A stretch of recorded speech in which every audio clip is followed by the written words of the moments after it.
आमच्या अविनाश महाराजांनी सांगितलं म्हणजे महाराज का एक तासभर कीर्तन आपल्या लोकांमध्ये बोलायला काय हरकत नाही. थोडं 20-19 इकडे तिकडे झालं तरी काही निभावून जातंय. आणि खरं सांगायचं म्हणजे धामणगावमध्ये आता माझ्या समोर बसलेले ज्यांचं आयुष्य परमार्थामध्ये गेलं म्हणा किंवा मोठ्या मोठ्या वक्त्याचे कीर्तन ऐकण्याची गाव. आता तुमच्या समोर मी कीर्तन करावं म्हणजे भर पावसामध्ये मोठ लावल्यासारखं होणार. परंतु तुमचाच एक पालक या नात्याने वेळेवाकडे सेवा करण्याचा प्रयत्न करणार आहे. म्हणून या कीर्तनासाठी सेवेसाठी उपस्थित आमचे गायनाचार्य रोहित पाटील घोसाळकर, तसेच गुंटेवाडी संस्कृती मंडळ हे माऊली काही त्याचा परिचय नाही. गावातील आमचे सुभाष पाटील लागलावे, लांचीचे भजनी मंडळ, आपल्या गावचे भूमिपुत्र अविनाश महाराज मृदंगाचार्य, आता समोर बसलेले आमचे देवबाप्पा, आमचे हरिभक्तीपरायण सुभाष महाराज, माधव महाराज धामणगावकर, आमचे देवबाप्पा, तसेच आमचे आता सर्वात सगळ्यांचे गुरु म्हणायला काही हरकत नाही. तर बसून परीक्षा चालू आहे आमचे भिवा पाटील. इकडं महिला भजनी मंडळ सुद्धा उपस्थित आहे. म्हणून वेळ वाकडे तासभर चिंतन करण्याचा आपण प्रयत्न करणार आहोत.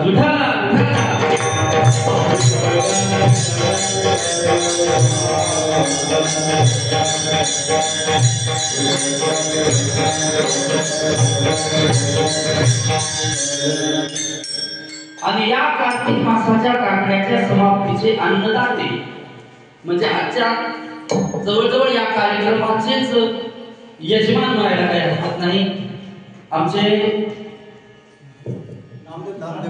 नामदेव महाराज आगलावे यांच्याकडून आजच्या या कार्यक्रमाचं संपूर्ण सौजन्य त्यांच्याकडे आहे. अन्नदान, तसेच आजची ही महाराज मंडळी, भजनी मंडळ, साऊंड सिस्टम सुद्धा अतिशय सुंदर आहे. आमचे तेलंगे बंधू अमरपूरकर, आता सर्व मृदंग वादक देवा नंबर 1, गायक नंबर 1, साऊंड सिस्टम नंबर 1. आता महाराज थोडा असा तसा आहे तरी तुम्ही सांभाळून घ्याल अशी अपेक्षा करतो. आणि सेवेला सुरुवात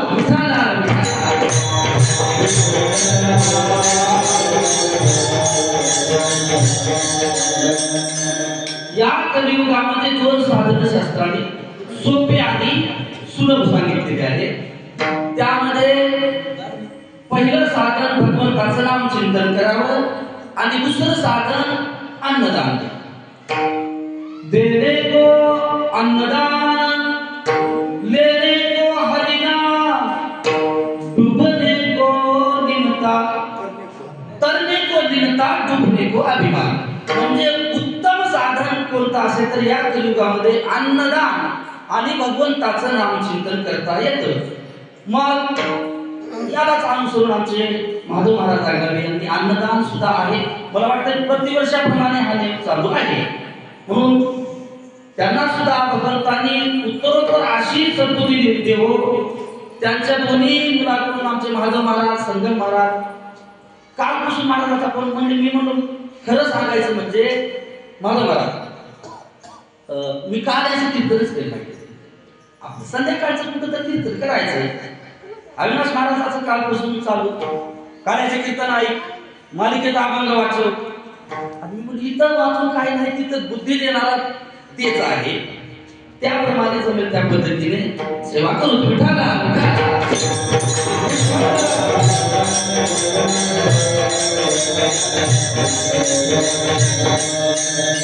जगद्गुरु तुकोबारा या अभंगामधून असं सांगतात की मी पुन्हा जन्माला येईन आणि काल्याचा प्रसाद सेवन करीन. त्यावेळेस एका साधकांनी महाराजांना प्रश्न केला, म्हणजे महाराज तुम्हाला तर माहिती आहे जन्म घेणं आणि मरण हे कितीतरी दुःखदायक प्रसंग आहे. आता गर्भाची यातना काकड्यामध्ये बरंच वर्णन आलेलं आहे. काय सांगू गर्भीची यातना मज भोगिता नारायणा मांस मळ मूत्र तुझं क्षणोक्षणा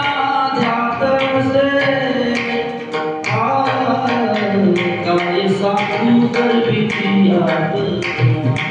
मग महाराज जन्म घेणं एवढं अवघड आहे. जन्माला येणं म्हणजे मातेच्या उदरपुरी पचोनी विष्णेच्या दातरी कुडोनी नव मासवरी जन्म जन्मोनी मरती. मग महाराज गर्भवास एवढा अत्यंत दुःखदायक क्लेशदायक असताना तुम्ही पुन्हा जन्म घेऊन या मृत्यू लोकामध्ये या कस काय येऊ म्हणता. त्यावेळेस महाराज सांगतात की बाबा आम्ही ज्या ठिकाणी राहतो त्या ठिकाणी हा सुख सोहळा आणि हा काल्याचा प्रसाद त्या ठिकाणी नाही. कवळ काही काल्याचे. बरं जगद्गुरु तुकोबाराय मुळामध्ये वैकुंठाचे. महाराजांच्या अनेक वाङ्मयामधून अभंगामधून महाराज असं सांगतात की आम्ही वैकुंठवासी आलो याचे कारणाशी बोली देते ऋषी साच भावे वर्ताया. जगद्गुरु तुकोबाराय मुळातले वैकुंठामध्ये वैकुंठामधून महाराज या काल्यासाठी हा काल्याचा प्रसाद सेवन करण्यासाठी या मृत्यू लोकांमध्ये येतात. काय येतात तर वैकुंठ तो ऐसे नाही कवळ काही काल्याचे. बरं महाराजांना एका साधकांनी प्रश्न केला म्हणजे महाराज तुम्ही जन्म घेऊन या ठिकाणी येता म्हणता वैकुंठामध्ये काल्याचा प्रसाद नाही म्हणता परंतु तुम्हाला काल्याचा प्रसाद प्राप्त झाल्यानंतर तुम्ही काय कराल. त्यावेळेस महाराज सांगतात की आम्हाला प्राप्त झालेला प्रसाद आम्ही एकमेकाच्या मुखामध्ये देऊ. प्रमाण आहे बघा. पंढरीच्या लोकांनाही अभिमान पाया पुढे जन एकमेका. किंवा महाराज याच अभंगामध्ये सांगतात एकमेका देवमुखी सुखे घालू हुंबरी. बरं महाराज तुम्हाला हा प्राप्त झालेला प्रसाद हा सुख सोहळा तुम्ही कोणत्या ठिकाणी साजरा करणार. त्यावेळेस महाराज सांगतात की हा काल्याचा प्रसाद आणि हे भगवंताचं नाम घेण्यासाठी उत्तमातली उत्तम जागा म्हणलं तर वाळवंट आहे. कसं वाळवंट उत्तम आहे ते ती वाळवंट बर्व आहे उत्तम आहे आणि मीठ आहे. तुका म्हणे वाळवंट बर्वे मीठ उत्तम. महाराजांनी वाळवंटाचीच निवड का केली वाळवंटच का शब्द वापरला तर मी अनेक चांगल्या चांगल्या महात्म्याच्या मुखातून ऐकलो की वाळवंटामध्ये पेरलो तर ते वापरत नाही आणि कितीही घाण केली वाळवंटामध्ये तरी ते स्वच्छच राहतं. म्हणून वाळवंट महाराजांनी या काल्याच्या प्रसंगासाठी कालाचा प्रसाद सेवन करण्यासाठी जगद्गुरु तुकोबारायांनी वाळवंट हे स्थान वापरलं. तुका म्हणे वाळवंट आणि ते 3 गुणांनी संपन्न आहे चांगला आहे बर्व आहे मीठ आहे आणि उत्तम आहे. म्हणून अभंगाचा सरळ सरळ भावार्थ झाला. अगदी विस्ताराने थोड्या वेळामध्ये प्रयत्न करू आणि नंतर थोडा काल्याचा प्रसंग पाहून पुनर्राम करू.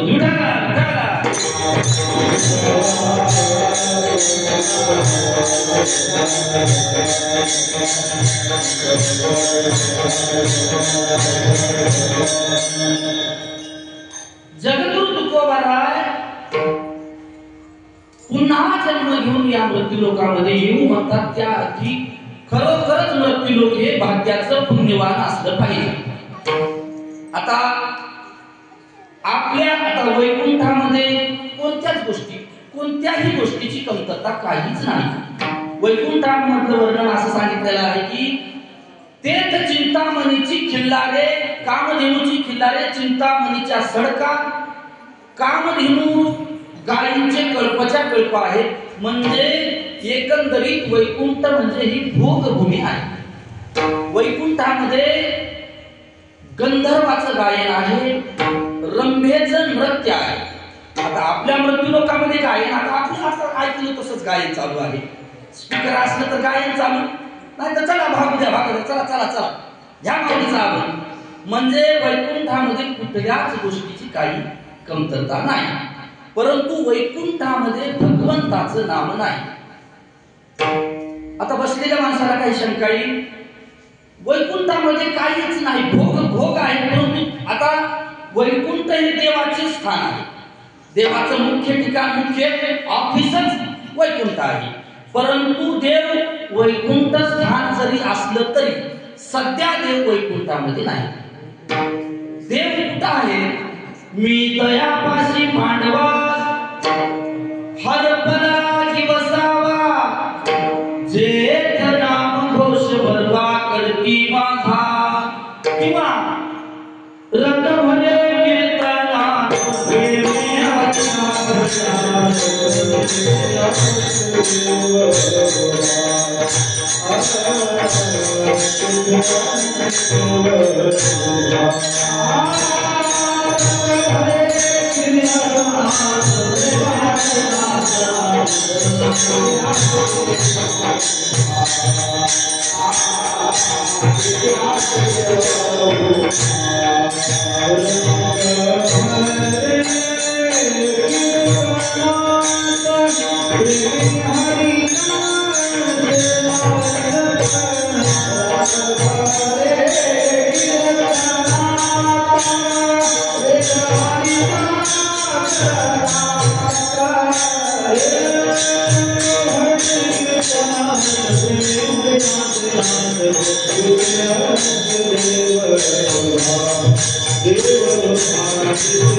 देवाचा पत्ता जगद्गुरु तुकोबारायांनी सांगितलं.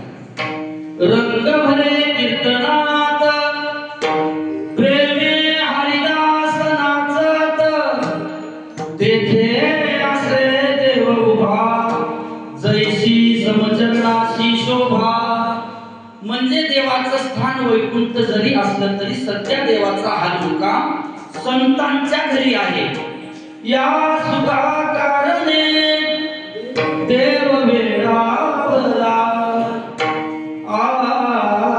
वैकुंठ सोडून संत राहिला.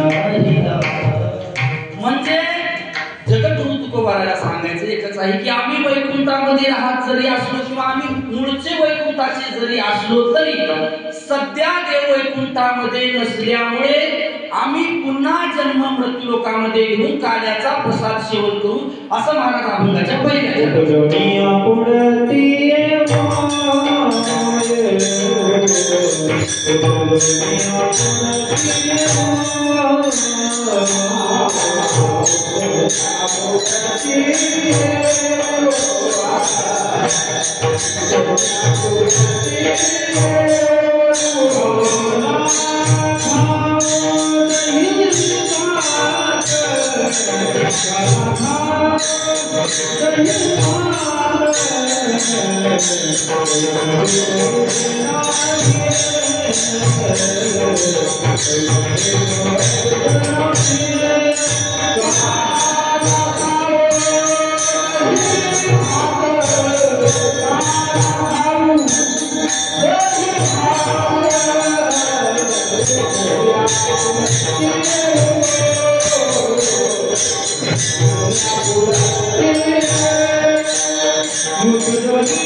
काला खाऊ दही भात.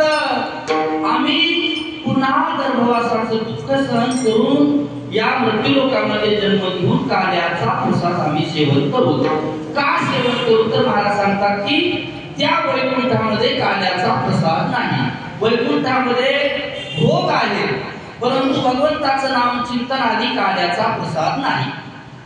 बरं महाराज, आता आमचा अट्टहास तर मृत्यू लोकातल्या लोकांचा अट्टहास आहे की वैकुंठाला जावं. परंतु महाराज सांगता वैकुंठ आमचं जुनं घर बी आहे.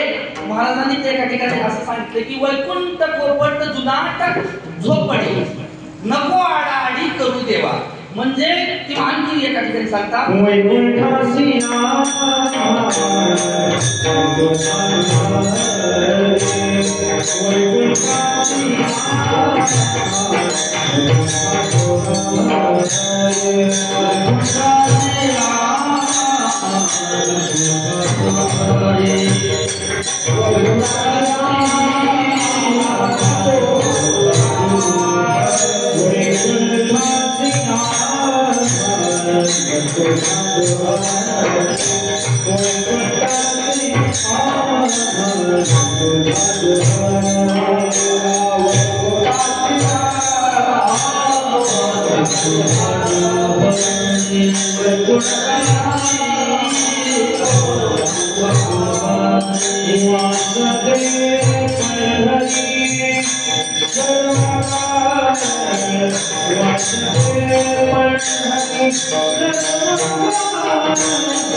नको धाडू हारे वासदे पंढरी सर्वका.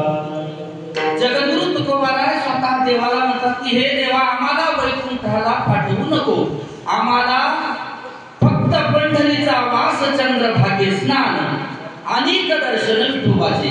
म्हणून वैकुंठामध्ये सर्व आहे परंतु भगवंताचं नामचिंतन नाही. बरं महाराज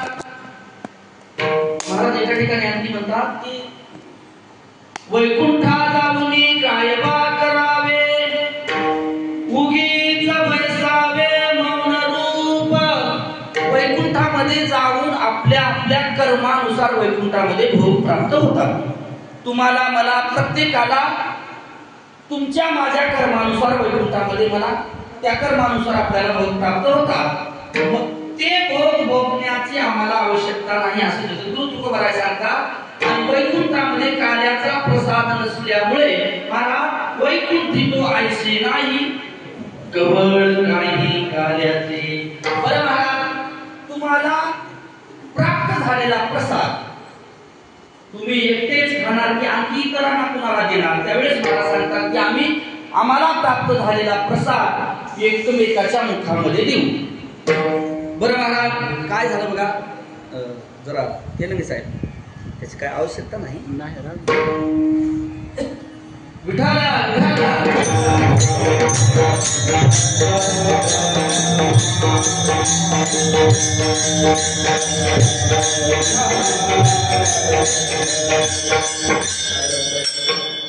काय झालं बघा एकदा देवाचं आणि दैत्याचं भांडण सुरू.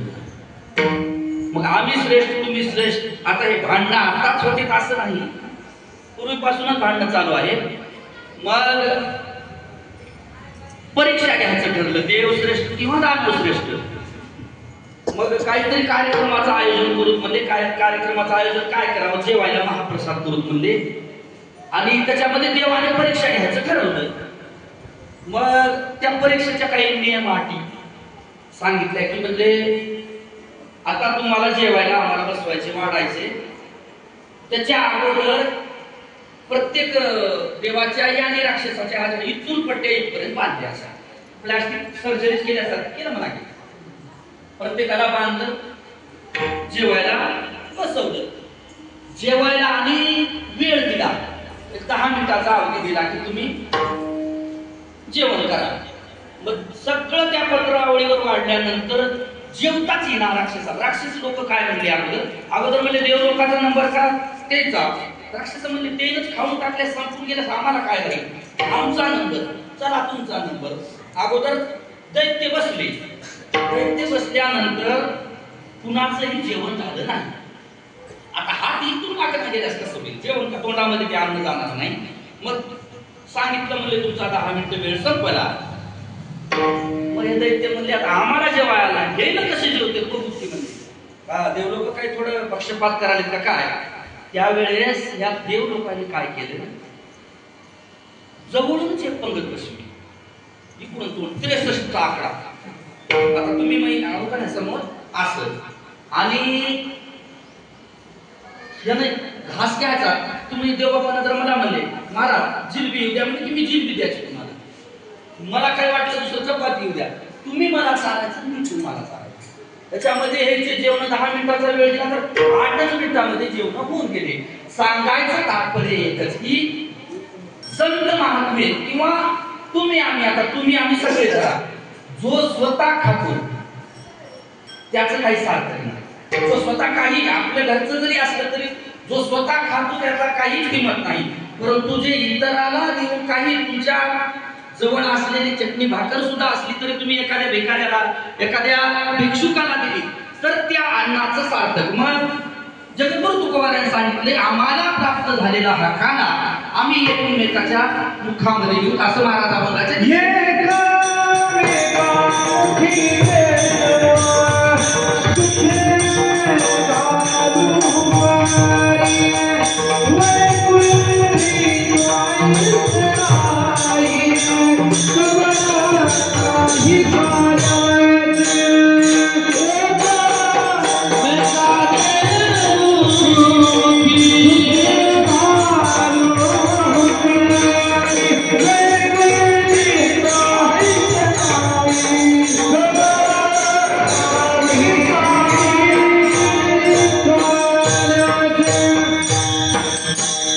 एकमेका देवमुखी सुखे धादू हुंबरी. मिळालेला प्रसाद एकमेकाच्या मुखामध्ये देऊ. आता प्रमाण आपलं होऊन गेलं. निराभिमान होऊन एकमेकाला प्रसाद देऊ. पंढरीच्या लोका नाही अभिमान. आता आपल्याला काल्याचं कीर्तन झालं, काल्याचा प्रसाद भेटला की येथून त्याच्या प्रत्येकाच्या आपण पाया पडून प्रसाद देतो घेतो. आता काही काही लोक पाया पडतात असं जातात ते विषय वेगळा आहे. परंतु सहसा निराभिमान होऊन देवाचा प्रसाद सेवन करावं.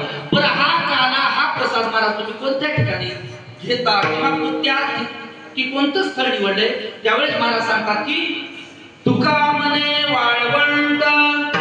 वाळवंट एक असा आहे. आता वाळवंटामध्ये आणि आपल्या जमिनीमध्ये काय फरक? आता आपली जमीन जर न पेरता 1 वर्ष ठेवली तर मालक मध्ये गेलेला 6 महिने सापडणार नाही. मग ते कोंडू वापर काही वापर. परंतु वाळवंटामध्ये कुठलंच गवत काहीच वापरणार नाही. म्हणजे कोरं राहील. कोरं जसं चांगदेव महाराज जसे कोरे राहिले का नाही तशी अंतःकरणाची स्थिती वाळवंट म्हणजे एकदम कोरं आहे, निर्मळ आहे. म्हणून महाराज सांगतात हा काल्याचा प्रसाद आम्ही वाळवंटामध्ये सेवन करू. का सेवन करू तर ते बरवा आहे, नीट आहे आणि उत्तम आहे. म्हणून अभंगाचा सरळ भावार्थ झाला. काल्याचं कीर्तन म्हणलं की काल्याचा प्रसंग सांगावाच लागतो. आणि इतर कीर्तनकाराला स्वतंत्रता आहे. कोणताही विषय मांडू शकतात, कोण काही सांगू शकतं, कोणत्याही प्रकरणामध्ये त्यांचे मत मांडू शकतात. परंतु काल्याचं कीर्तन म्हटलं की काल्याच्या कीर्तन करायला काही मर्यादा आहे. म्हणून आता आपण मध्यंतरीचं भजन घेऊ. अगदी थोड्या वेळामध्ये भगवंताचे चरित्र पाहण्याचा प्रयत्न करू. विठोबा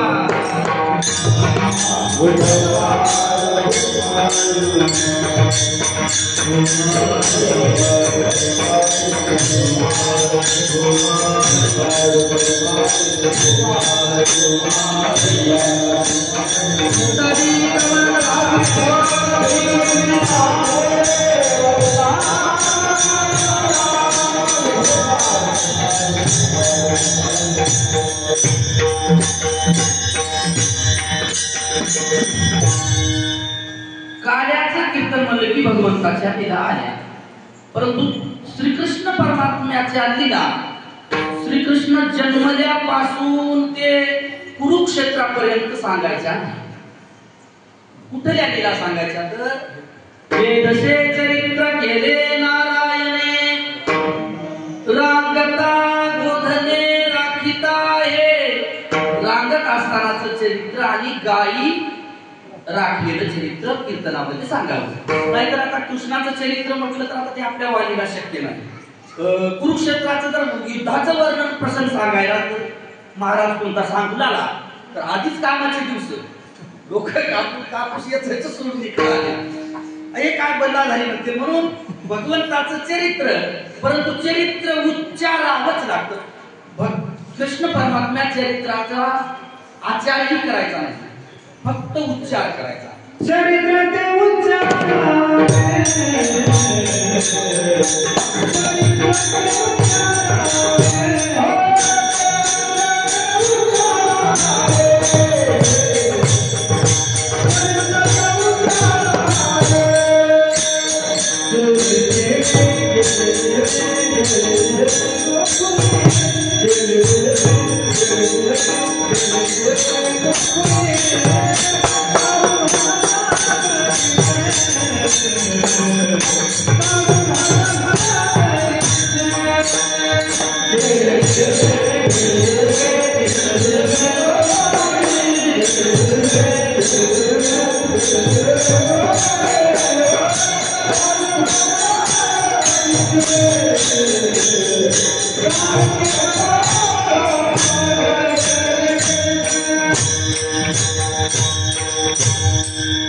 चरित्र ते उच्चारावे केले देवे गोकुळी तारू भवसागरीचे उचलीच्या अधिकारी. भगवंताचं चरित्र फक्त उच्चार करायचा. कृष्ण परमात्म्याच्या चरित्राचा आचार जर करायला गेलो, आता मला सांगा, काय काय लोक म्हणते तुमच्या कृष्ण परमात्म्यानं 16,108 पत्न्या केल्या. आता कृष्णानं 16,108च का केल्या? का तर नवीन मिळाली नाही म्हणून 8 केल्या. आता देवानं 16,108 पत्न्या केल्या म्हणून आपण जर 2-3 जर करायला गेलो, आता एकच आपली काशीची बनारसी होऊन गेली.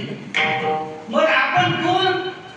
तसं तर शास्त्राला मान्यच नाही. जगद्गुरु तुकोबाराय सांगतात, एका पुरुषादोगी नारी पाप वसे त्याचे दारी, आणि पाप न लगे पुसावे ज्याला पाहिजे त्यानं त्याच्या घरी जावे. पाप दुसरीकडे घेऊन याची गरजच नाही. मग काय काय लोक असं म्हणतात की कृष्णानं 16,108 केले, आपल्याला 2-3 करायला काय? कृष्णाच्या चरित्राचा फक्त उच्चार करायचा. आता बरं कोणत्यानं 1-2-3 बायका केला नाही. आता कृष्णानं 12 गावं अग्नी गिळला. कृष्ण परमात्म्यानं 12 गावं अग्नी गिळला. उगा ह्याला फक्त पिटलेली पिढीचा जर चुटका दिला तर कसं करेल? म्हणजे कृष्ण परमात्म्याच्या चरित्राचा फक्त उच्चार करायचा. म्हणून चरित्र ते उच्चारावे केले देवे गोकुळी. भगवंताचं चरित्र जर फक्त उच्चारण जर केलं तर मला दुर्मदात ते सांगतात की भवसागरामध्ये लोक तरुण जातील. तारू भवसागरीचे. आणि कोणतीही असो, उच्च नीच अधिकारी, अधिकारी जरी असले, उच्च जरी असले, नीच जरी असले, तरी भगवंताचं चरित्र जर उच्चारण जर केलं. महाराज मी एका कीर्तनकाराच्या मुखातून असं ऐकलं की श्रीकृष्ण परमात्म्याच्या चोरीच्या लीला, काल्याच्या कीर्तनामध्ये चोरीच्या जर लीला ऐकल्या, 1-2 चोऱ्या 1-2 खोड्या, तर कधी मध्ये हे चोऱ्या केलेले लोक राहतात का नाही, हे पाप नाही सोडले. म्हणजे असा अर्थ घ्यायचा नाही वर्षभर चोऱ्या करायच्या आणि काल्याचं कीर्तन ऐकायचं, परंतु न जे काही चोऱ्या घडलेल्या असतील तर काल्याचं कीर्तन जर हे काल्याच्या कीर्तनातील चोरीचा प्रसंग जर ऐकला, भगवंताने दह्याची दुधाची चोरी केलेला हा प्रसंग जर ऐकला तर हे सगळ्या चोऱ्या माफ होतात. मग एवढं अतिशय सुंदर भगवंताचं चरित्र, त्याचा फक्त उच्चार करायचा. विठाला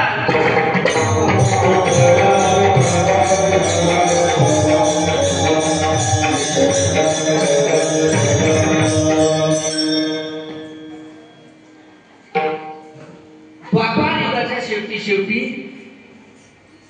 प्रथमवीवरी दैत्य मातले फार किंवा मोडीले कीर्तन, पळाले ब्राह्मण, मोडीले कीर्तन, मोडीले यज्ञ, असं काहीतरी प्रमाण आहे. आणि पळाले ब्राह्मण दैत्य वेले, या पृथ्वीवर पाप खूप झालं. प्रथमवीवरी दैत्य मातले फार. अशा या पृथ्वीवर ही पृथ्वी तिला पापाचा भार सहन होईना गेला. पापाचा भार सहन होईना गेल्यानंतर पृथ्वीनं असं ठरवलं की म्हणजे चला देवाकडे आता जाऊ आपण.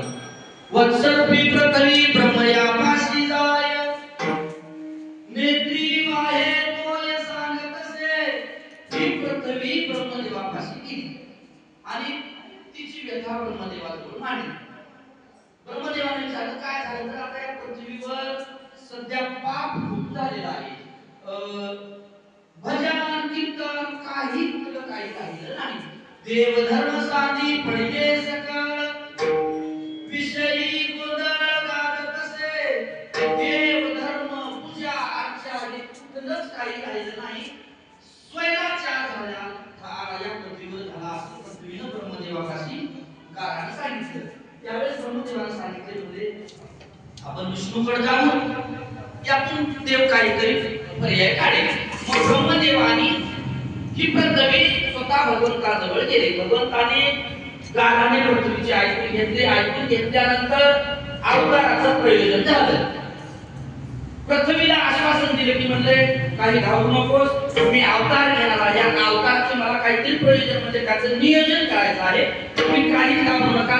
ऋषी मुनी हे जपी तपी ह्या लोकांना सर्वांना देवाने अभय दिलं. म्हणजे मी नक्की अवतार घेईन. देव जेव्हा अवतार घेतो तर देव ज्या वेळेस पाप वाढतं त्यावेळेस देवाचा अवतार होतो. पण देवाचा अवतार झाल्यानंतर देव काही गीता भागवत असा कुठला ग्रंथ लिहून येत नाही. शास्त्र सांगायला देव येत नाही. देव आल्यानंतर देव म्हणजे देव आला म्हणजे कसा आला यासारखीच. आता आपल्या या स्थानिक पोलीस स्टेशनला कुणाचं काटे हल्ले करते काय करते मिठवा मिठू करते. परंतु एसआरपीएफची जी टीम आली मी माझ्यास मी महाराज हा मी पकवायच्या अवकाळीच नाही. त्या गाडीतून उतरल्या झाकत ते तिकडं बाहेरच काढते. मग देव आल्यानंतर कसा येतो देव?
देवोनिया चक्रगदा हाती धंदा करीतो. चक्रगदा भगवंत घेऊन आल्यानंतर भक्ता राखे पायापाशी आणि दुर्जनाशी संहारी. इकडं देवानं अवतार घ्यायचं ठरलं. आता चला इकडे मथुरेमध्ये कंस हा कंस मथुरेचा राजा होता. उग्रसेनाचा मुलगा कंस. या कंसाची मानलेली बहीण होती देवकी. मग या देवकीचा विवाह सोहळा वसुदेवासोबत ठरला. म्हणजे तय झाला. विवाह सोहळा झाला. विवाह झाल्यानंतर पूर्वीच्या काळामध्ये वरातीची पद्धती होती. आपल्या पूर्वीच्या काळामध्ये वराती असतात. आता या काळामध्ये काय नाही. का तर ते वरातीमध्ये मारामाऱ्याच व्हावं असते लोकांस. म्हणून ते वरातीचं प्रकरण ते तिथंच कॅन्सल करून टाकलं. मग वसुदेवाचं आणि देवकीचं लग्न झाल्यानंतर वरात निघाली आणि ज्या रथामध्ये वसुदेव देवकी म्हणजे कंसाची बहीण देवकी आणि वसुदेव मेहुणा यांची वरात निघाल्यानंतर त्या रथाचं सारथ्य स्वतःच कंस करीत होता. म्हणजे कंस रथ हालत होता. पुढे वाजंत्री हे असा भयंकर पुष्कळ आनंदाचा सोहळा चालू असताना आकाशाची वाणी झाली. आकाशाची वाणी सांगत असे कंसा मानी हा भरवसा बोलण्याचा. काय आठवा जो पुत्र वधील तुझसी तळमळ मानसी करू नको. म्हणजे आकाशाची वाणी झाली. अशी वीज चमकल्यासारखं झालं. सगळं वातावरण शांत झाल्यानंतर आकाशवाणी झाली की कंसा ही तुझी बहीण आहे का नाही, हिचा जो तू विवाह सोहळा हिची वरात एवढ्या थाटामाटामध्ये जे काढला, परंतु हिचाच मुलगा तुझा वैरी होणार आहे आणि त्याच्या हातून तुझा मृत्यू होणार आहे. त्यावेळेस कंसाला राग आला. घेऊनिया खडग माराया धावला. खडग घेऊन लगेच म्हणून कंसाने विचार केला, बहिणीचा मुलगा मारणार आहे का नाही, मग बहिणीलाच इथं जर संपवलं तर मुलगा कुठून जन्माला येईल. घेऊन या खडग माराया धावला. हात तो धरिला वसुदेवी. वसुदेवाने कंसाचा हात धरला. कंसाला वसुदेवानं सांगितलं, आजपर्यंत तुझी बहीण होती, ज्या वेळेस माझं लग्न झालं तू मला कन्यादान केलास त्यावेळेपासून हिची पूर्ण जबाबदारी माझ्यावर आहे. म्हणजे आपण कन्यादान करतो बघा, तर कोण लक्ष देत नाही. कन्यादान करणाऱ्या माणसाला देव बाप्पा सांगतात, आज होती आमची आता झाली तुमची. म्हणजे कन्यादान केल्यानंतर त्या मुलीचा सर्वस्व जबाबदारी त्या पतीकडे आहे. मग वसुदेवानं सांगितलं की म्हणले आतापर्यंत तुझी बहीण होती मान्य आहे, परंतु आता विठाला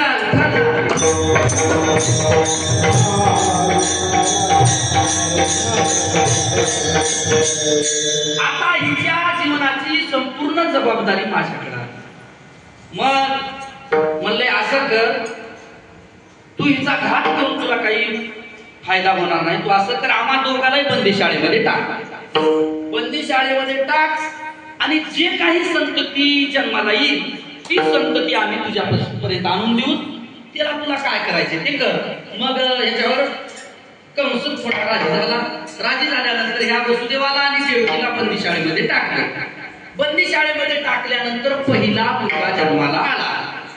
पहिला मुलगा जन्माला आल्यानंतर जसं बोलल्याप्रमाणे बोले तैसा चाले वाटल्यासारखं वसुदेवानं ते पहिलं जन्मलेलं मूल कंसाकडे निघून दिलं. कंस तेवढा राक्षसी वृत्तीचा असला तरी ते पहिलं मूल बघून कंसाचं हृदय थोडं पिळलं. अरे निष्पाप, आपल्याला तर मुलगा कोणता मारणार आहे, आठवा जो पुत्र वधील तुझसी.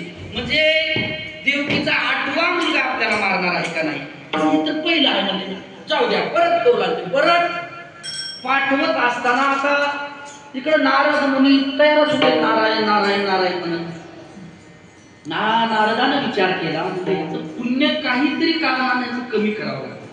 कमी करून याचा पापाचा ते कसं राहते, पापाची पायरी भरली की उलटच असते.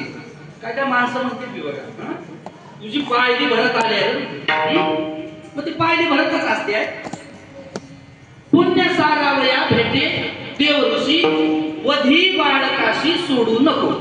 नारदानं सांगितलं, म्हणजे कंसा तू राजा जरी असला तरी म्हणजे तुला तेवढं राजकारणाची माहिती नाही.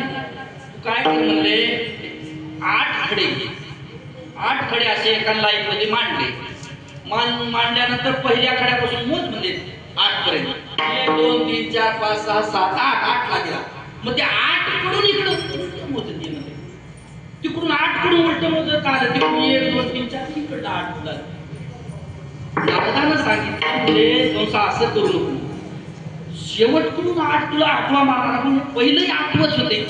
पुण्य कोणत्या तरी रूपानं कंसाचं पुण्य कमी करायचं होतं, म्हणून नारद महर्षींनी वधी बाळकाशी सोडू नको ते परत मूल मागवलं आणि त्या मुलाचा कंसानं वध केला. असे 6 मुलं कंसानं मारले. 6 ही मारी दुराचारी. 6 मारले आणि 7व्यानं जो गर्भ होता तो गर्भ योगमायेने गोकुळामध्ये नेऊन योगमायेने टाकला. योगमायेने टाकल्यानंतर 8वा देवाचा अवतार होणार होता. भगवंताचा अवतार होत असताना त्या परिसरामध्ये चैतन्य निर्माण होते. आता मला सांगा, गावामध्ये सप्ताह जरी असला, 8 दिवसाचा सप्ताह आहे, तरी गावामध्ये एकदम असं चैतन्यच निर्माण होतं प्रत्येकाच्या.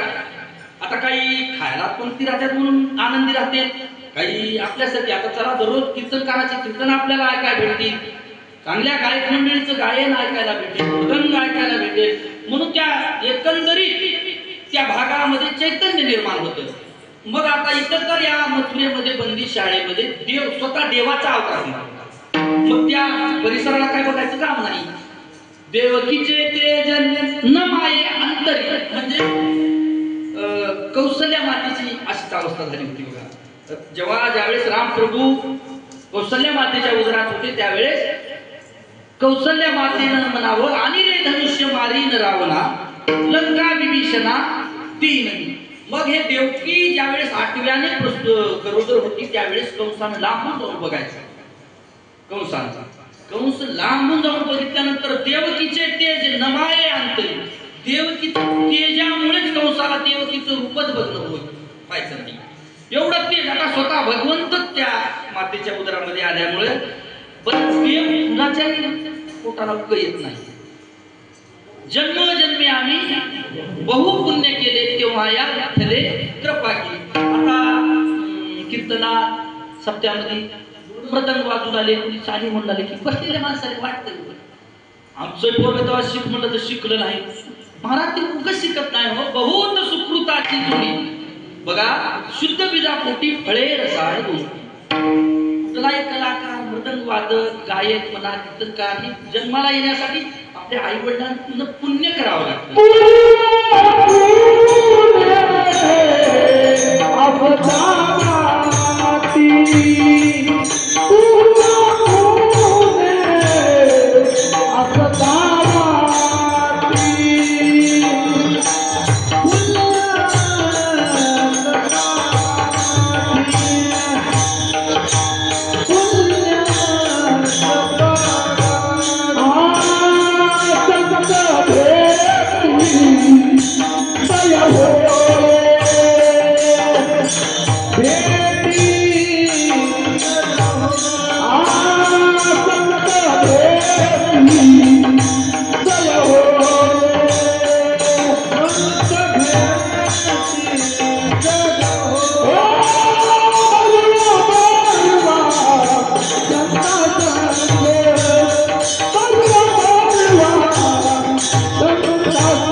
पूर्व पुण्य असता गाठी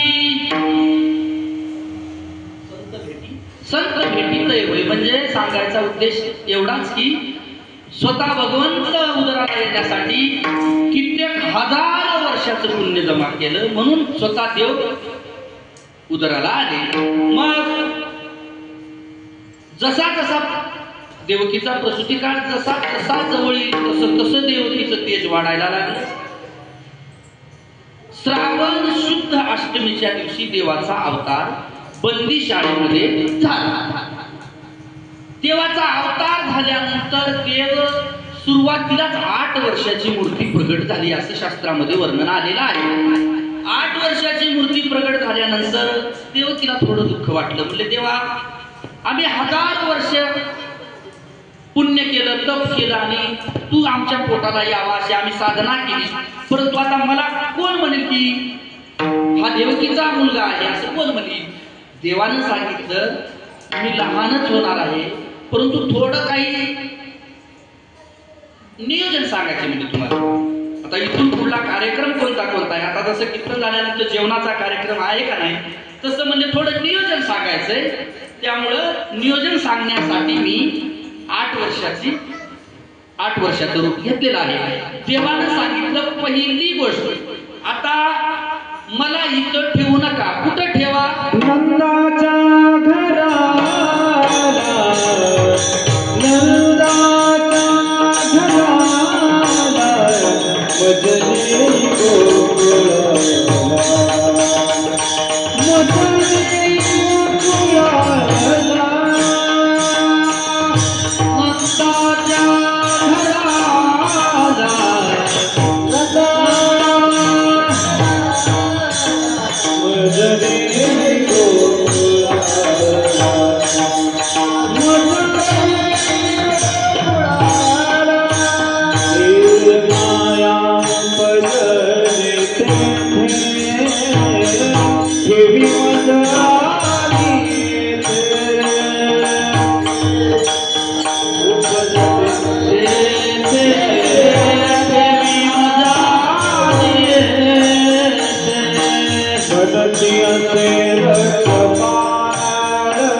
माया उपजली तेथे ठेवी मजानी येथे म्हणती असे रक्षपाळ ते म्या मोहिले सकळ नंदाच्या घराला मजने गोकुळात भगवंतानं सांगितलं की मला इथं ठेवू नका, मला इथून एका टोपलीमध्ये ठेवा आणि मला गोकुळाला घेऊन चला. त्यावेळेस वसुदेवानं सांगितलं, देवा कसं बोलास म्हणजे आमच्या पायामध्ये बेडे आहेत, आम्ही कारागृहामध्ये आहोत. देवानं म्हणले फक्त तुम्ही उचला तर उचलिला कमळापती पायीची बंधने गळती. पायामध्ये असलेल्या बेड्या खटाखट निघाल्या, पायातल्या बेड्या निघाल्या म्हणलं तर ते जे कारागृहाचे दरवाजे होते तिथले कुलप तुटून पडले. बरं बाहेरचे जे गार्ड होते का नाही रक्षक, ते रक्षकच्या काठीवर असं डोकं ठेवून ती झोपी गेली. म्हणजे होता कृष्णाचा अवतार. मग वसुदेवाने एका टोपलीमध्ये भरलं, गोकुळाकडे निघाले. गोकुळाकडे निघाल्यानंतर यमुना पार करून वसुदेवाला गोकुळामध्ये जावं लागतं. परंतु यमुनेला एवढा पूर आला. श्रावण महिना म्हणजे पावसाळ्याचे दिवस, आणि यमुना ही म्हणजे यमुना देवाची कोणत्या तरी अवतारामधली एक पत्नी आहे. मग तिला आता देव आता इथून जाणार आहे, मग ती देवाच्या दर्शनाची आस लागली तिला. पाणी कमरला होतं ते इथपर्यंत आलं, इथपर्यंत येऊन तोंडाला लागलं पाणी. देवाला वाटलं आता आपलं मंदार मरतंय म्हणजे तोंड बुडून. मग देवानं मधून पूर चढला आचाट त्यासी लाविला अंगुष्ट. देवाने आपल्या पायाचा अंगठा काढला आणि त्या यमुनेला स्पर्श केल्या मधून वाट मोकळी केली. वसुदेवाने नंदराजाच्या राजवाड्यामध्ये नेऊन देवाला ठेवलं आणि तिथली माया घेऊन वसुदेव मथुरेत आले. मथुरेत आल्या मायेचं कामच काय, रडारडी. आता तुमच्या माझ्या पाठीमागं माया लागलेली आहे. कधीच माणसं हसणार ते संसारी मायेत गुंतलेले आहेत लोक, सतत रडारडी. महाराज सतत कशाला, पाऊस लागला तरी रडते, पाऊस नसला तरी रडणार. सोयाबीन काढायच्या बाहेर रडणार. आता कापूस येत आला महाराज ठेवते लागली येत होती लागली रडणार. म्हणजे आपल्या पाठीमागे माया म्हणजे ह्याच्यामध्ये तुकोबाराने सांगितले, नको म्हणा तू माया जाळी. त्या माया जाळामध्ये नसतंय. परंतु आता कीर्तन झालं का नाही, चला हे महाराज लोक सांगतच असते म्हणत असते. आम्हाला बी लगेच फोन येते, या की मशाचा टाइम झाला सोडायचा म्हणून. हे माया पाठीमागे माया आद्या जसे वसुदेव कारागृहाकडे जातील तसे ती कुलप लागायला लागली. मग ते माया गेल्या शांत बसली नाही. रडे माया करी आकांत आणि नामा मने उठती दूत. आता ते 8वा जे मुलगा जन्माला येणार म्हणून एवढी कडक सुरक्षा केली कंसानं, अतिशय कडक. म्हणजे ती झड सुरक्षा अशी काय होती. परंतु एवढ्या वेळापुरती ते माया पडली होती तिथं. परंतु मायानंतर आल्या ही पोरगी रडू लागली. एवढी रडून आली की ते लगेच जागे झाले. दूत नामा म्हणे उठती दूत. कंसाला लगेच निरोप दिला. ती माया घेऊन कंसापर्यंत गेली.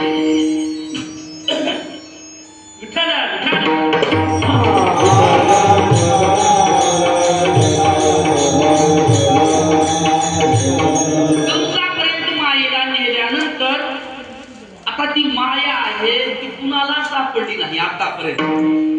माया म्हणजे देवाचे म्हणलं तर माया वर्णन आलेलं आहे बघा. पहिले मोठेच नव्हते काही, चंद्र सूर्य तारा नाही, अवघे शून्याची होते पाही, कानोबा तेरे तेरे ते. आता पुढच्या चरणात आहे, तेथे एक ढालगज निर्माण झाली. ती ढालगज म्हणजे ही माया, म्हणजे देवाचे बी अवतार पुष्कळ केलेली ही माया. ही माया देवाधिकाला सापडलेली आहे. म्हणजे कंसाला कशी सापडत, कंसानं तिला मारायला गेल्यानंतर ती माया कंसाच्या हातातून निसटली आणि आकाशामध्ये जाऊन सांगू लागली, तुझ्या लागी वादे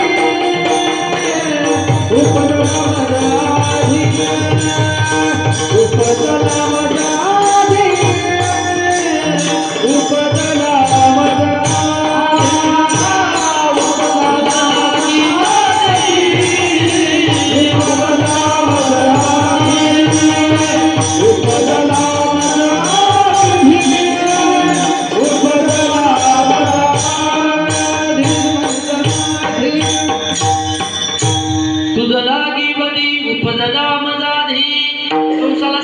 बाबा तू मला कसा मारशील, मी तुझ्याला मारणारे नाही, परंतु तुला मारणारा गोकुळामध्ये वाढत आहे. त्यावेळेस पासून कंसाला धाक सुरू झाला की म्हणले माझा वैरी जन्मला. मग आता इकडे गोकुळाचं वातावरण, पहाटेच्या प्रहरी यशोदा मातेच्या खुशीमध्ये, आता भगवंताचा अवतार नाही, आयोनी संभव, मग एक लहान बाळ खेळायला लागलं. मग ते खेळताना एका दासीनं बघितलं. दासीनं बघितल्यानंतर ती दासी सगळ्या गावाला सांगत होती, आता आपल्याला वेळ नाही, गवळण सांगे गवळणीला, पुत्र झाला यशोदेला, एक धावी एकी पुढे वाटी दाटी सुंट बडे.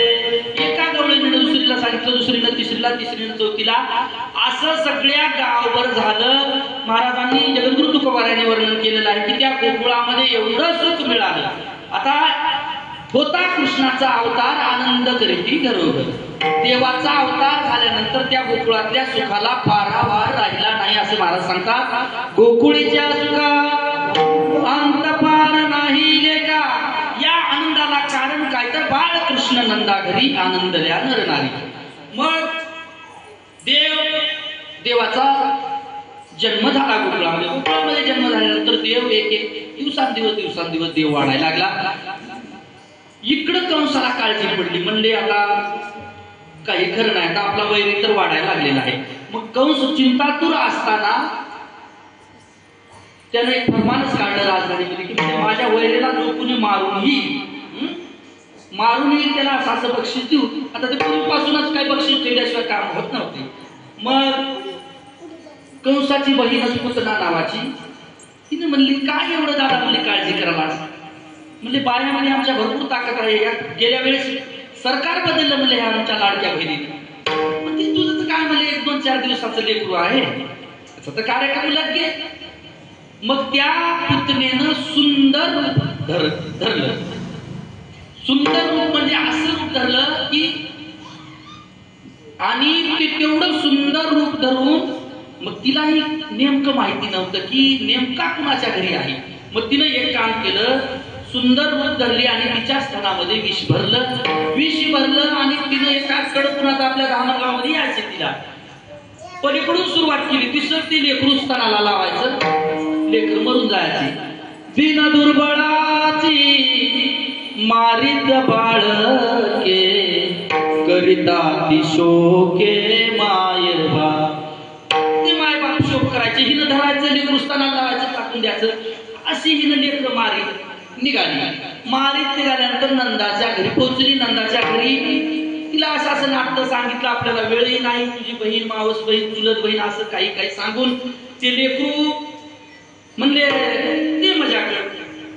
त्यावेळेस यशोदा तयार व्हायला गेल्यानंतर देवानं विचार केला, म्हणजे पहिले भोवनीचं गिरायक आहे आणि आता आपण इथं झोपा काढायला काय आपण मृत्यू लोकांमध्ये आला का? आता माणसं कुठे झोपी जाते, कीर्तनात तर लय गोड झोप लागते.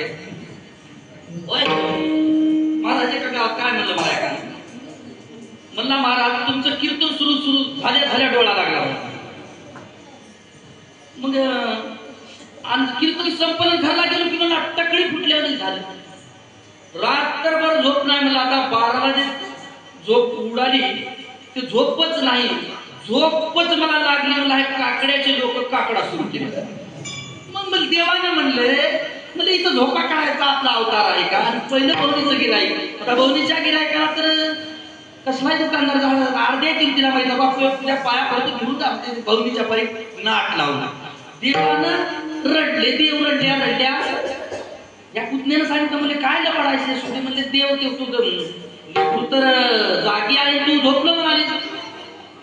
मग यशोदेने आणून दिल्यानंतर तिनं स्तनाला लावलं. स्तनाला लावल्यानंतर पहिल्या घोटामध्ये विष पिलं, दुसऱ्या घोटात तिचं रक्त मांस सगळं वडायला लागला. हिनं आक्रोश करून तिथून बाहेर पडायचा प्रयत्न केली. बाहेर पडून तरी झाली तरी देवानं तिचं स्तनच सोडलं नाही. मग ती गावाच्या बाहेर लांब गेली. मग तिनं तिच्या खऱ्या स्वरूपामध्ये आल्यानंतर देवाने तिचं प्राणहरण केले. ते दूध देवानं तिचं दूध पिण्यामागे काही शास्त्रीय कारण होते, असं बराच काही विषय आहे. मग देवाला तिथून आणलं. पहिली पुतना मारली, दुसरा महाबळ मारला. का गबगरिता मारिले बाळपणी. देवाने महाबळ भट्टाला मारलं. काग नावाचा दैत्य पाठवला, बक नावाचा दैत्य पाठवला, रिता नावाचा दैत्य. हे देवाने हे कोणत्या वयात मारले तर बाळपणामध्ये हे सगळे दैत्य मारले. देव हळूहळू मोठा व्हायला लागला.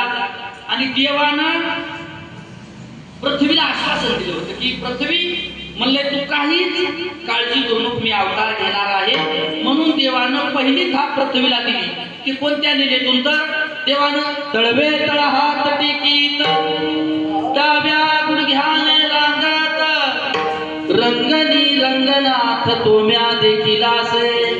लेकरू रांगत असताना लेकराचा एक हात असा जमिनीवर पडतो. आता तुम्ही कीर्तन झाल्यास शेतामध्ये जाऊन रांगून बघा. मग देवाने आश्वासन दिलं पृथ्वीला, म्हणजे काळजी करू नका, आता माझा अवतार झालेला आहे, आता या दैत्य लोकांचा मी नाश करेन. देवानं अनेक लीला केल्या. अनेक लीला करत करत देवानं चोऱ्याही केल्या, खोड्याही केल्या. आता ते आपलं कार्याचं कीर्तन ऐकून आता काय काय मोहन महाराज कुलकर्णी माहिती आहे का तुम्हाला? हे काय म्हणते मला काल्याचं कीर्तन सुरू झालं. वट्ट्यावर बसलेले लोक म्हणते मला तीर्थ बसून, इथले मध्ये बसलेले तर म्हणतीलच मला चल मला बघा कृष्ण आता जात बघा नंदाच्या घराला, आता तिकडून माया येते बघा. म्हणजे काल्याचं सांगायचं अर्थ की काला सगळ्याला पाठच आहे. आणि एखाद्या महात्म्यानं जर काल्याचं कीर्तन आहे मग आपण दुसरं सांगून जावं जर म्हणला त्याला बोली ना दुसऱ्या वर्षी पुन्हा आणलं होतं म्हणते काल्याचं कीर्तनच केलं नाही. म्हणजे काल्याचं कीर्तन म्हणजे देवाच्या लीला सांगाव्याच लागतात. म्हणून देवाने अनेक प्रकारच्या खोड्या केल्या, लीला केल्या. देवाच्या चोरीमध्ये सुद्धा अर्थ होता. देवाने चोरी का केली? गोकुळातलं दही दूध मथुरेला जातं आणि मथुरेमधले राक्षस लोक ती दही दूध पिऊन मग आता मग हे युद्ध तर होणार होतं आपलं देवाचं आणि मथुरेतल्या लोकांचं. मग त्याला ताकद का म्हणून प्राप्त होऊ द्यायची? आपल्या इतर दूध दही पिऊन ते दूध खाऊन आपल्यावरच काढून येणार आहे म्हणून देवानं मथुरे आपल्या गोकुळामध्ये चोरी केली. लहान लहान सर्व गोपाळाचा मेळ जमवला आणि चोरी केली. लहान लहान लहान मुले घेऊन आणि खोड्या करी मनमोहन. अनेक जोडणी आहे, सुंदर आहे. आपलं चॅनल सुद्धा आहे पण तो आता वेळ नाही, कापसाचा सीझन आहे. 10 ते 12 नाही चालू इकडे. विठाला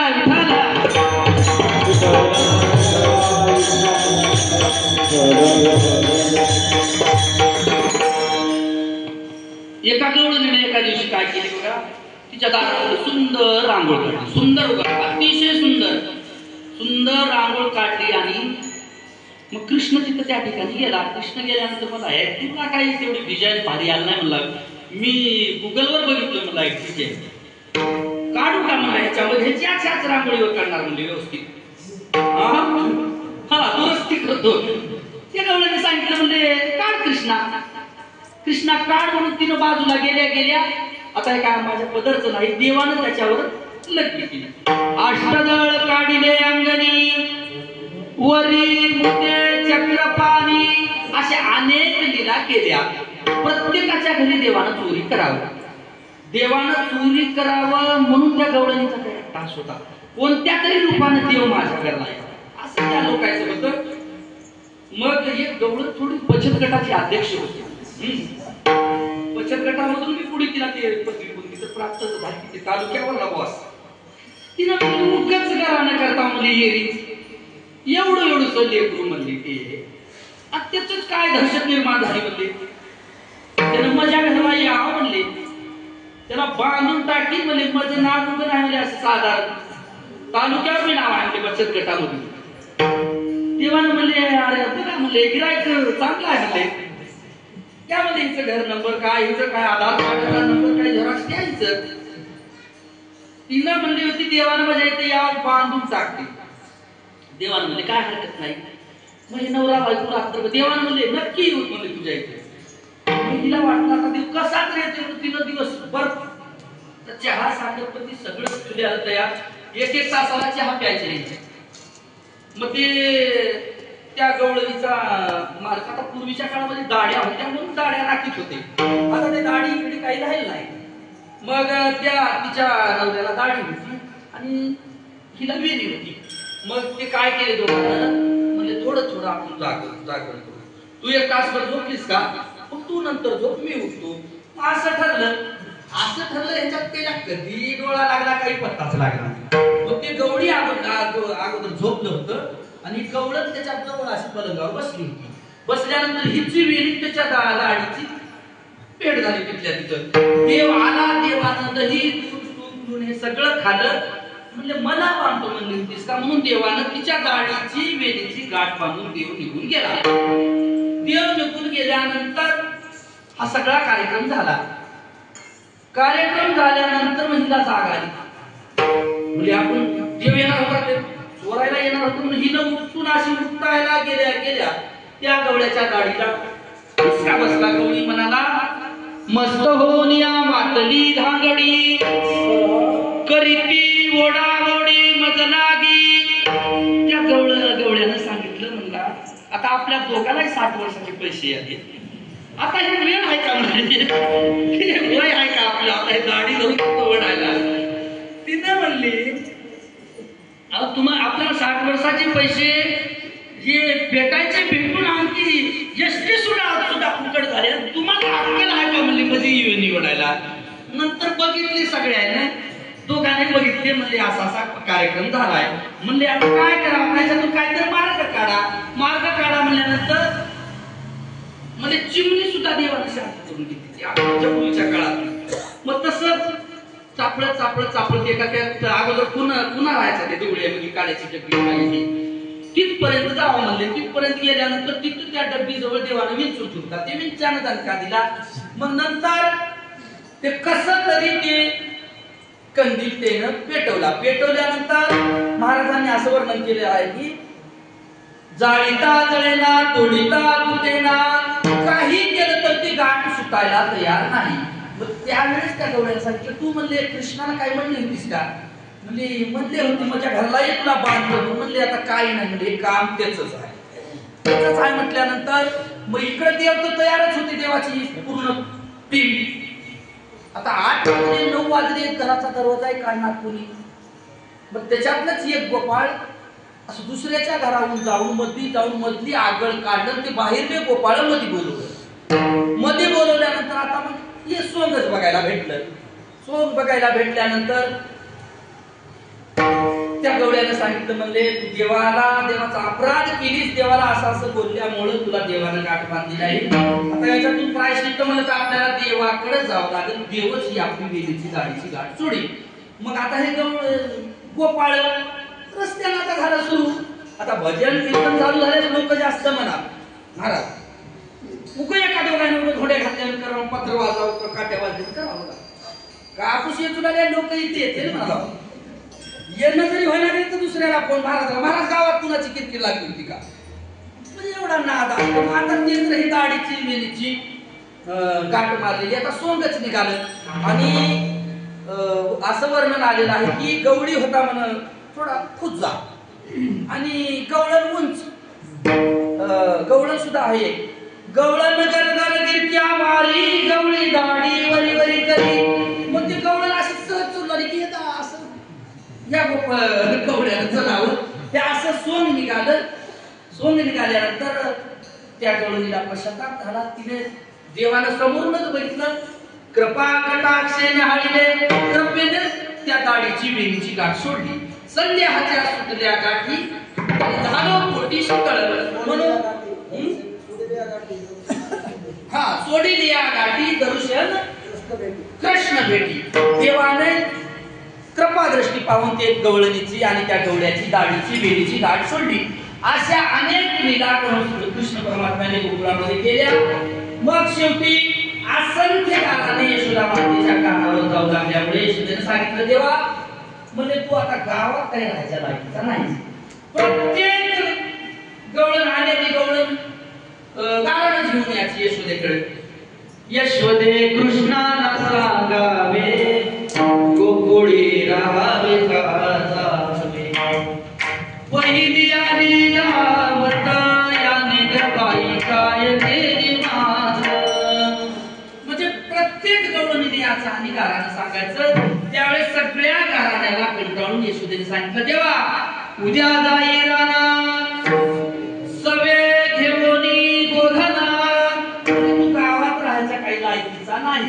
त्यावेळेस देवाची तयारी झाली. दुसऱ्या दिवशी देवानं गाई चारायला न्यायचं ठरलं. देवाने लवकर आंघोळ केली. आंघोळ केल्यानंतर यशोदा मातेने देवाचा पूर्ण पोशाख केला. पूर्ण पोशाख केला. मुकुट धोती जे काय काय जे वस्त्र होते अलंकार होते ते देवाला यशोदा मातेने तयार केलं. तयार केल्यानंतर देवाला एक शिदोरी सुद्धा यशोदेने बांधून दिली. मग हे गवळ सगळे गवळ गोपाळ मिळून गाई चारायला नेत असताना सुद्धा देवाने एक वाटेमध्ये कोडी केली. गोधने चारावया जातो शारंग पाणी मार्गी भेटली राधिका गवळणी. कृष्ण दान मागे दिली आसरोनी तवती देखिली यशोदा जननी हो. देव गाई घेऊन जात असताना सुद्धा देवाने उगाच म्हणलं त्या राधेला माझा मला चिरडू दे. म्हणजे तिच्या अंगाला चटायला लागला माझा चिरडू दे. तिनं सांगितलं म्हणजे कृष्णा मी कशाला तुला चिरडू देऊ. मग हे यशोदेला थोडा भरोसा नव्हता. यशोदा लांबून बघला ती पोरग अवकाळी आहे म्हणले पण त्याला गावाच्या बाहेर काढेपर्यंत जरा लक्ष ठेवून बघायला गेली तर राधेच्या अंगाला कृष्ण परमात्मा झटू लागला होता. मग यशोदेने सांगितलं का परण आलीशी कार्य झोलशी. त्यावेळेस देवाने सांगितलं म्हणले आई माझा चिंटू हिनेच्या निर्यामध्ये लपवून ठेवलेला आहे. राधेने सांगितलं म्हणजे कसला चिंटू मी काहीच घेतलं नाही. देवानं तिच्या निरीला हात लावल्या लावल्या चिंटू तिथून पडला. मग यशोदेला विश्वास आला म्हणले माझं पोरग थोडी नाही तुम्ही गवळणी सुद्धा त्याच्यात थोड्या करता. त्याच्यामुळे त्यानं तसं केलं. म्हणून देवाने गाई घेऊन चारायला गेले. चला वळू गाई पैसू जेवू एके ठाई. देवानं गाई सोडल्या. गाई राखल्यानंतर दुपारच्या परी देवाला भूक लागली. देवाला भूक लागल्यानंतर देवानं अगोदर सांगितलं होतं की सर्वांना आपापल्या शिदोऱ्या आणायच्या. सर्वांनी मग आता ते शिदोऱ्यामध्ये अनेक प्रकार अनेक गाची प्रत्येकाची शिदोरी वेगळी. एका गोपाळाच्या घरी कोणी नव्हतं. तो गोपाळ तसाच आला. तो आता सर्वांचं ठरलं आता आपल्याला एकत्र काला करायचे म्हणजे एकत्र जेवण करायचे. तो गोपाळ लहान बसलेला असताना देव त्याच्या जवळ गेले. देवाला सांगितलं त्यानं माझे कोणी नाही घरी नका करू दुरी मज पाया वेगळे. मग देवाने त्याला सुद्धा त्यांच्या ग्रुपमध्ये घेतलं. सर्वांच्या शिदोऱ्या एकत्र केल्या. एकत्र केल्यानंतर सर्वांना प्रसाद पेंद्या वाटू लागला. मुदा घेऊन या करी पेंद्या वाटितो शिदोरी. हा असा कार्याचा सोहळा या इथं चालू असताना देव लोकांनी डाळ ठोकायला सुरुवात केली. आजी गोसा अमरावती काला पहावया येती देव विसरती देव भावा फुला.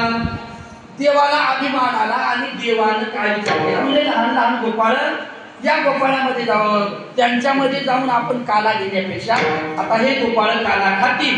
आणि काला खाल्यानंतर हे हात धुवायला ज्यावेळेस येतील यमुनेच्या डोहाला त्यावेळेस आपण त्या डोहामध्ये माशाचं रूप घेऊन आणि भाषा करून त्यानंतर त्यांच्या हाताचे जे कर्ण जे यमुनेमध्ये पडतील ते आपण सेवन करू. परंतु देवाला कळालं,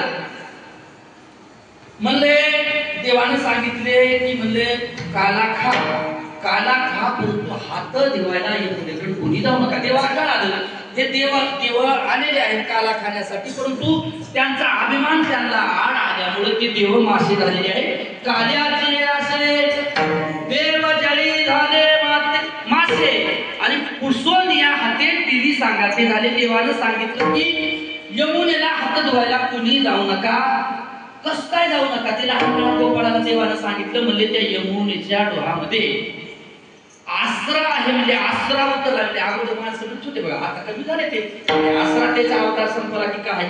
अगोदर म्हणत होते की तिकडं त्या वडात आसरा होत्या, इकडे जे होते ते होते. मग ते आसरा आहे म्हणले, तिथं तुम्ही गेलेल्या लेकराला ते आसरामध्ये जोडून न्याले, तुम्ही तिथं हात धुवायला कुणी जाऊ नका. त्यावेळेस प्रत्येक गोपाळाने म्हणजे देवा मग आता हे हात कुठं पुसायचे, आता कुठं काय नाही, म्हणजे आपापल्या रिकाम्या जागा भरून काढा. मग तिथं त्या गोपाळाने पुसले. देवाला प्रसाद भेटला नाही का, प्रसाद भेटला नाही तर त्यांना अभिमान आड आल्यामुळे काल्याचा प्रसाद त्यांना भेटला नाही. म्हणून काल्याचा प्रसाद जर प्रत्येकाला सेवन करावा असं वाटत असेल तर त्यांनी या धर्ममंडपामध्ये आलं पाहिजे आणि निराभिमान होऊन आलं पाहिजे. काहीतरी अभिमान करून जर बाहेर बसला तर त्याला काल्याचा प्रसाद प्राप्त होत नाही. आणि जगातील एकमेव असा आपला भागवत संप्रदाय, भागवत धर्म आहे की या भागवत धर्मामध्येच काला होतो. बाकी इतर कुठल्याच पंथामध्ये काला नाही. दुसऱ्या कुठल्याही पंथामध्ये तुम्हाला जेवायला भेटेल, परंतु काल्याचा प्रसाद भेटत नाही. म्हणून आणि काला हे संतांच्या आणि देव आणि भक्त, देव भक्तानी नाम ते तिचे उत्तम चरण रजवंदिता. देवामध्ये आणि भक्तामध्ये काल्याचा प्रसाद होतो, काल्याचा महाप्रसाद. म्हणून आपण खरोखरच भाग्यवान आहोत.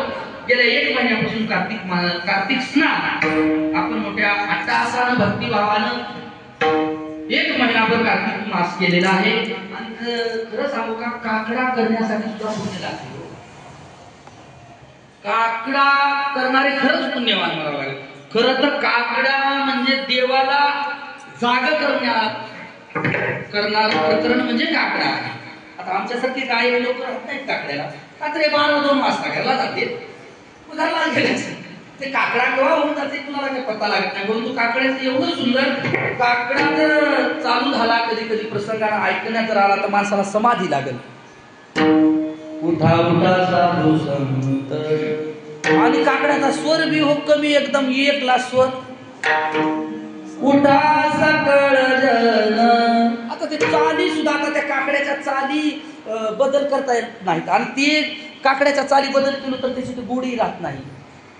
संसार दुःख मूळ चौकडे एवढा गोड काकडा, खरंच समाधी लागायसारखा काकडा. परंतु ते कसं राहते, काकड्याला जास्त लोकही राहत नाही, आणि तिथं असलेले भांडू बी घेतात ते काकडेवाले. म्हणून हे एवढा महिना काही झाले नसतील का आपले इथे भांडण.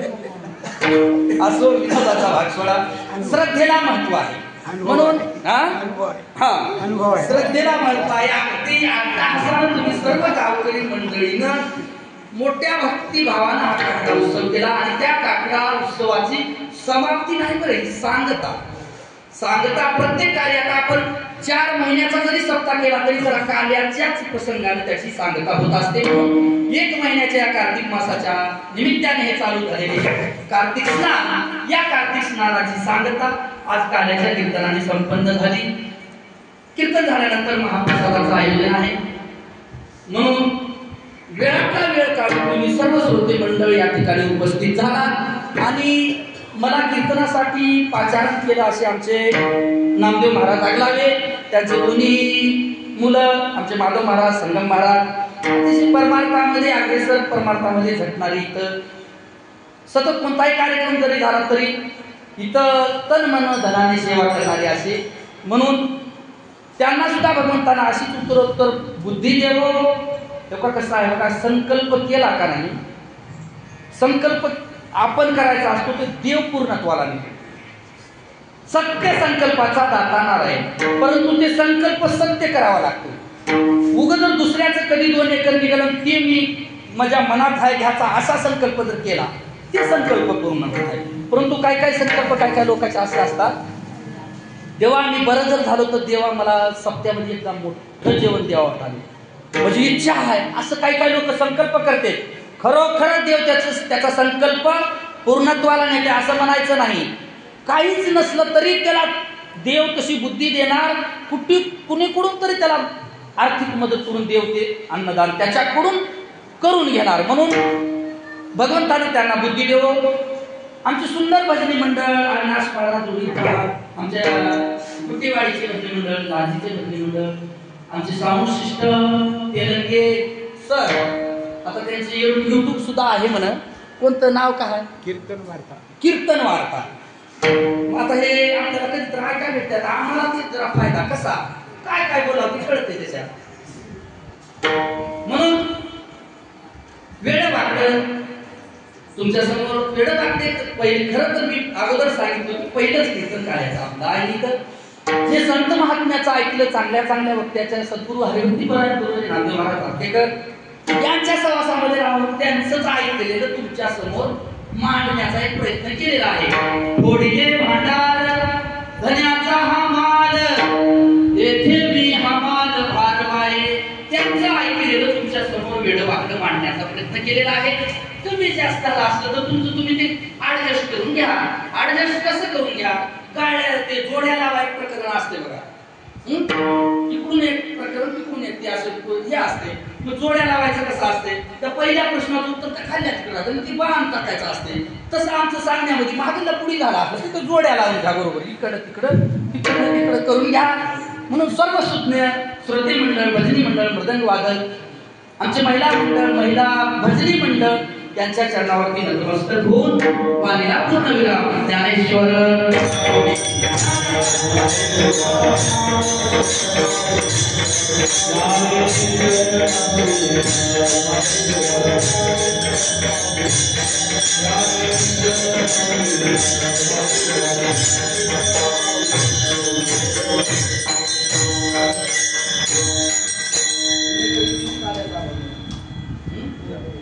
विठ्ठल जय जय